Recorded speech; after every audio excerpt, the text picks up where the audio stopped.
इस्लामाबाद में एक ऐसा दिलखराश वाक़या पेश आया है जिसने एक मरतबा फिर हमारे पुलिसिंग के निज़ाम पर सवालात उठा दिए हैं।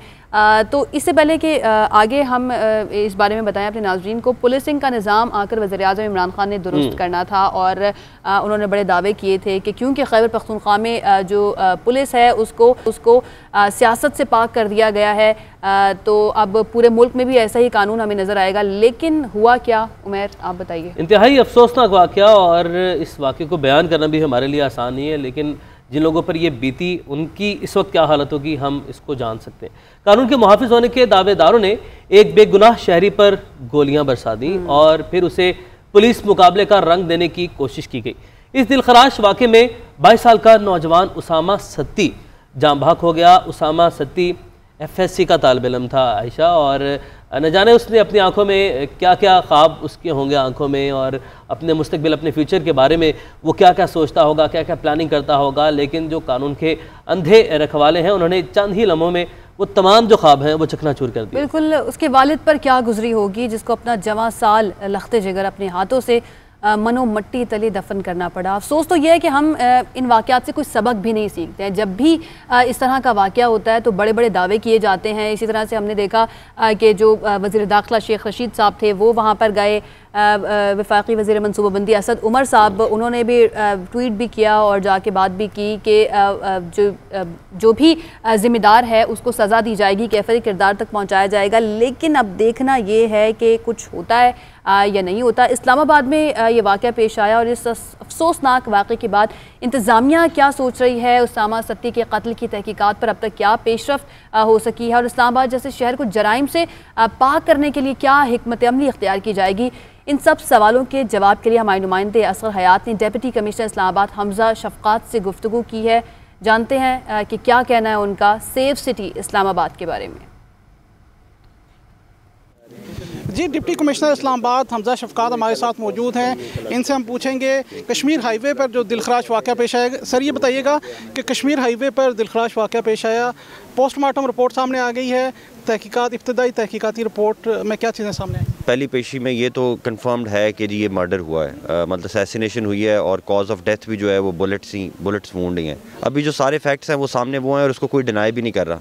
मतलब पुलिस ने भी, उन बंदों ने भी कहा है, एतराफ़ किया है कि जी ये वाकई उन्होंने शूट आउट किया है। क्यों किया है वो उसकी और वजूहत हैं, जिस पर हम इंक्वायरी में सामने आएंगी, और कॉज ऑफ डेथ भी क्लियर है। और अब इसमें इससे ज़्यादा कुछ कहना थोड़ा पहले हो जाएगा। CCTV कैमरास भी लगे हुए हैं, तो क्या CCTV कैमरास की फुटेज ली गई हैं, उससे भी कोई हेल्प मिली? CCTV कैमरा की फुटेजेस भी हैं, गाड़ी कहाँ कहाँ से गुजरी है वो भी रिकॉर्ड मौजूद है, और विटनेस भी मौजूद है जिनके सामने ये वाक़या हुआ। तो इसमें पेरेंट्स का ये कहना था कि वो जुडिशल इंक्वायरी करवाना चाहते हैं, आपने साथ एक JIT भी बना दी है, तो इसका क्या मकसद? देखिए, जुडिशल इंक्वायरी तो सिर्फ ये करती है कि पुलिस ने अपना काम ठीक किया या नहीं किया। जुडिशल इंक्वायरी वाक़यात की या उस मर्डर केस की इन्वेस्टिगेशन तो पुलिस ही कर सकती है, वो एक्सपर्ट होते हैं। जुडिशल इंक्वायरी ने तो ये करना होता है कि क्या लॉ को फॉलो किया गया, क्या SOPs को फॉलो किया गया, क्या SOPs थे किसी गाड़ी पे गोली चलाने से पहले, क्या अगर वहाँ से कोई फायर करे फिर आपने काउंटर फायर करना होता है, क्या काले शीशे वाला गाड़ी लेके जाए तो उस पर फायर कर सकते हैं, वो क्या SOPs हैं, वो तो इन चीज़ों को देखेगी जुडिशल इंक्वायरी। JIT जो है उसमें ऑब्वियसली इंटेलिजेंस एजेंसीज़ के लोगों को शामिल किया जाए, वो ये बताएंगे, इंटेलिजेंस पर्सपेक्टिव से बताएंगे कि और क्या क्या चीज़ें ऐड हुई हैं।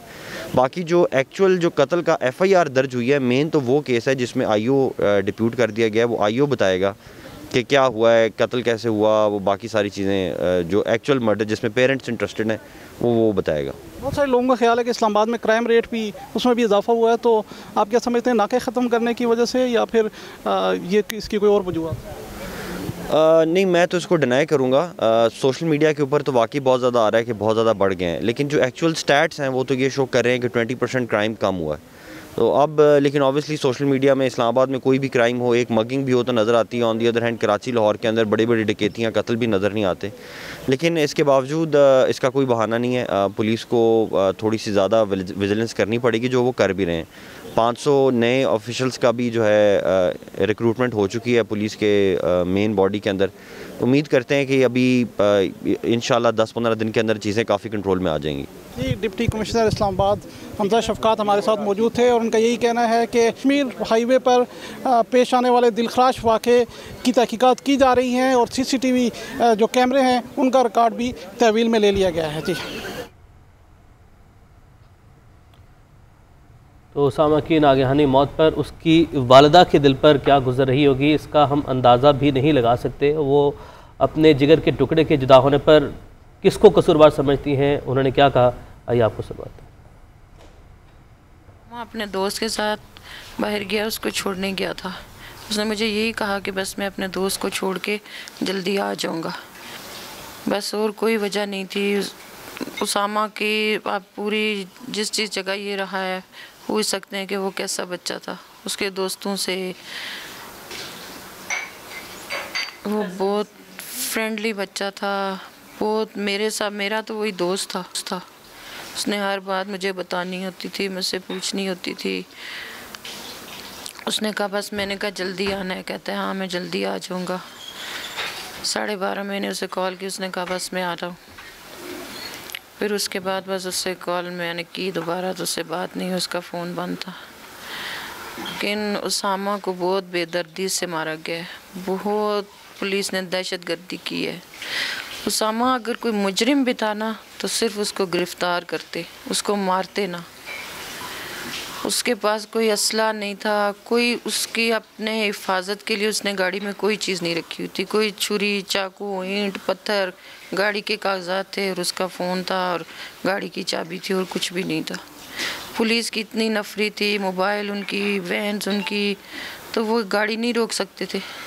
वो एक छोटे से बच्चे को नहीं कंट्रोल कर सकते थे, उसको निकाल लेते गाड़ी से। अगर गाड़ी मशकूक थी उसको पकड़ लेते, हमें कॉल करते।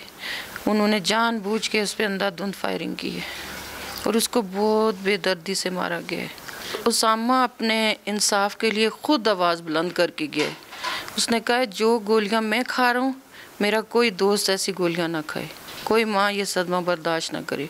उसामा ने खुद अपने पाकिस्तान को हिला दिया, उसने अपने ऊपर बर्दाश्त किया है। तो हमारी इस हुकूमत से ये अपील है कि ये बंद करें दहशतगर्दी। ये रोज़ बरोज़ पिछले एक हफ़्ते में इस्लामाबाद में कितने कत्ल हो चुके हैं। ये पुलिस की दहशतगर्दी है ना। जो मुजरिम हैं और निकल जाते हैं उनको ये नहीं पकड़ सकती, जो मासूम हैं उनको पकड़ के उनको छलनी करके 6 उसके जिस्म में गोलियां गई।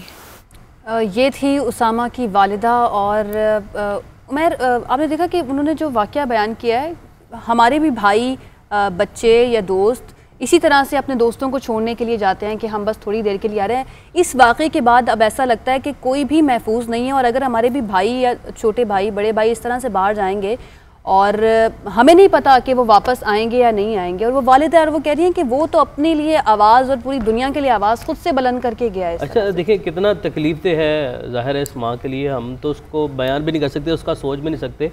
लेकिन कितनी अफसोसनाक सूरत हाल है। वो कहने की पुलिस ने जो दहशत गर्दी की है, अब पुलिस का काम है हमारी हिफाजत करना, हमें प्रोटेक्ट करना, हमें दहशत गर्दों से, इन लोगों से बचाना। लेकिन जब आप ही इस तरह की हरकतें करेंगे, अब क्या होगा? कमेटी बनेगी, इसके हवाले से इंसाफ मिलेगा, जो भी होगा, उसामा तो वापस नहीं आएगा।